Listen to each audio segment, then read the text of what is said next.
जय श्री कृष्णा, जय श्री राधे। अध्याय 30। राजा पृथु ने पूछा, हे नारद जी, भीष्म पंचक व्रत जो कि भगवान को अत्यंत प्रिय हैं, किस कारण प्रसिद्ध हुआ?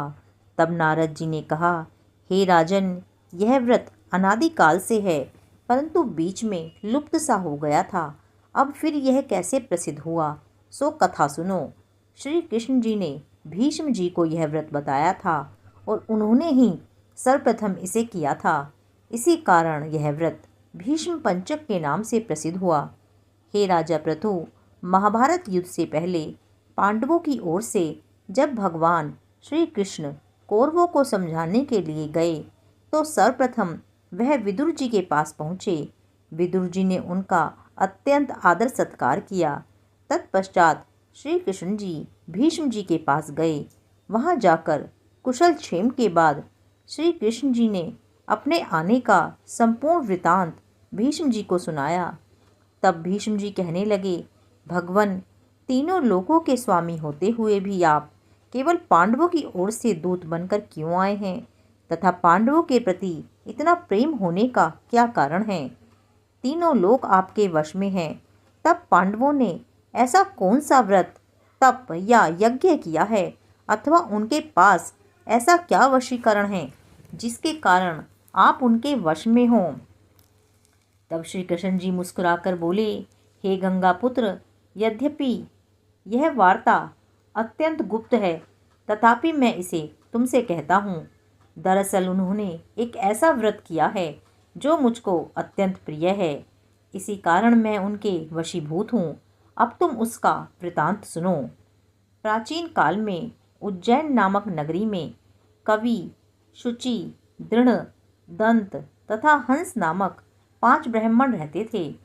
वे सभी वेदों के ज्ञाता, युवा, रूपवान तथा गंधर्व विद्या में अत्यंत निपुण थे। वे सभी दिशाओं में भ्रमण करके अपनी गान विद्या द्वारा पर्याप्त धन प्राप्त किया करते थे। एक बार वे मथुरापुरी में सुवीर नामक राजा के दरबार में पहुँचे। संगीत कला में निपुण होने के कारण उन्होंने राजसभा में इसका प्रदर्शन करने की इच्छा प्रकट की। वे 4 दिन उपवास तथा परम पवित्र यमुना जी में स्नान करते रहे। फिर उन्होंने किसी से राजा का संपूर्ण वृतांत सुना। उसने बताया कि राजा की कादंबरी नामक अत्यंत सुंदर भोग पत्नी है। वह संगीत विद्या में निपुण, मधुर कंठी, नृत्य में अत्यंत प्रवीण, रूप लावण्य तथा यौवन में अद्वितीय है। वह प्रतिदिन राजा के सम्मुख एकांत में नृत्य तथा गायन करती है। यह सुनकर वे पांचों एक ऐसे स्थान पर जाकर खड़े हो गए जहाँ से कादंबरी के नृत्य तथा ताल का शब्द सुनाई पड़ता था। फिर राजा के पास आने जाने वालों के समीप जाकर कहने लगे, बड़े दुख की बात है कि आपके राजा के पास नृत्य कला का जानने वाला कोई नहीं है।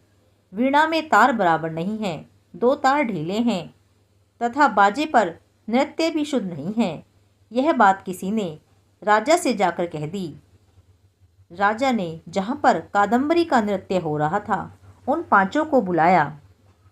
वहाँ पहुंचकर उन्होंने राजा को आशीर्वाद दिया और बैठ गए। कादंबरी ने उनको संगीत विद्या में अति निपुण जानकर विशेष नृत्य किया। जब उसने चक्र में ताल दिया तो उन ब्राह्मणों ने उसको रोक दिया। उसने चक्र छोड़ यथा योग्य ताल दिया, मगर चक्र खंडित नहीं किया। कादंबरी के इस गुण और रूप माधुरी को देख 5 ही उस पर मोहित हो गए। कादंबरी भी उन 5 को देखकर मोहित हो गई। उसने रात्रि के समय गुप्त रूप से अपनी एक सहेली के हाथ उन 5 को यह संदेशा भिजवाया कि तुम में से एक प्रतिदिन नगरी से उत्तर की ओर यमुना नदी के तट के समीप लताओं से घिरा निर्जन अनंत नामक तीर्थ है, वहाँ पर मेरे पास आकर अपनी अपनी विद्या तथा गुण का प्रदर्शन करो। उस समय मैं भी अपनी वीणा तथा राग का कुशल दिखाऊंगी। भगवान कहते हैं, हे भीष्म जी, एक ब्रह्मचारी जो मेरा भक्त था, दुष्ट संगति से बचने के लिए गांव से अत्यंत दूर रहता था। उन दिनों वह भी भीष्म पंचक व्रत करके देवालय में मेरा पूजन किया करता था। कार्तिक शुक्ला एकादशी के दिन उन संगीतज्ञ ब्राह्मणों में से कवि नाम का ब्राह्मण भी उस देवालय में आया। कादम्बरी भी वहां पर पहुंच गई। वहां मेरे भक्त ने जिस प्रकार पूजन किया, कवि नामक ब्राह्मण ने भी वैसा ही किया। उसके बाद वीणा लेकर गायन प्रारंभ किया। मेरा भक्त क्योंकि अपने मन पर विजय प्राप्त कर चुका था, इस कारण गायन सुनकर उसे क्रोध नहीं आया। कादम्बरी और कवि समस्त रात्रि गायन में नृत्य करते रहे। प्रातःकाल मुनि को गोबर का आचमन करते देख कवि ने भी वैसा ही किया। इसके बाद कादम्बरी अपने महल में चली गई। मुनि की संगति के कारण कवि के समस्त पाप दूर हो गए। अतः द्वादशी के दिन वह अपना समस्त द्रव्य दान करके विरक्त हो गया। दूसरे दिन शुचि आया। उसने भी रात्रि भर कादम्बरी के साथ नृत्य व गायन किया और मुनि की भांति पूजन करके गोमूत्र का आचमन किया। प्रातःकाल होते ही वह भी अपना द्रव्य आदि दान करके विरक्त हो गया। उसने निश्चय किया कि जिस प्रकार कादम्बरी के नृत्य, गायन व रूप को देखकर मुनि का मन चलायमान नहीं हुआ, उसी प्रकार मुझे भी अपने मन को वश में करना चाहिए। तीसरे दिन त्रयोदशी को दृढ़ नाम वाला ब्राह्मण कादम्बरी से मिलने गया और समस्त रात्रि नृत्य व गायन करने के बाद मुनि की ही भांति उसने भी गोदुग्ध का आचमन किया और फिर विरक्त होकर चला गया। चतुर्दशी के दिन वहां पर दंत नाम का ब्राह्मण आया और पूर्ववर्ती बंधुओं के समान कादम्बरी के साथ रात्रि नृत्य गायन करके मुनि से बचे घी का पान करके मन शुद्ध हो जाने के कारण विरक्त हो गया। सबसे अंत में अर्थात पूर्णिमा को हंस नामक ब्राह्मण ने आकर मुनि को प्रणाम किया और यमुना में स्नान करके आंवले के वृक्ष के नीचे श्राद्ध कर्म किया। भगवान कहते हैं कि हे भीष्म जी, कार्तिक मास में हमारा पूजन व दान पुण्य करने से करोड़ों यज्ञों के समान फल प्राप्त होता है। अतएव हंस नामक वह ब्राह्मण सत्संग, पूजन तथा मुनि के बचे दही का पान करके विरक्त हो गया और अपना समस्त धन आदि दान देकर तीर्थ यात्रा को चला गया। उधर राजा ने नित्य प्रति रात्रि में कादम्बरी के मंदिर में जाने का समाचार पाकर उसे महल में बंद कर दिया, जिससे वह मंदिर न जा सकी।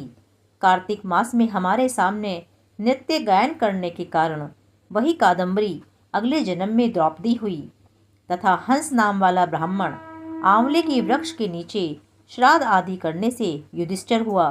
एकादशी के जागरण के कारण कवि अर्जुन, शुचि, सहदेव, दंत, नकुल तथा धृण नाम वाला ब्राह्मण पराक्रमी भीम हुआ। हे भीष्म जी, वस्तुतः इस व्रत के कारण ही मैं पांडवों के वशीभूत हूँ। तुम्हारे द्वारा प्रारंभ में किए जाने के कारण अब यह व्रत भीष्म पंचक व्रत के नाम से लोक में प्रसिद्ध होगा।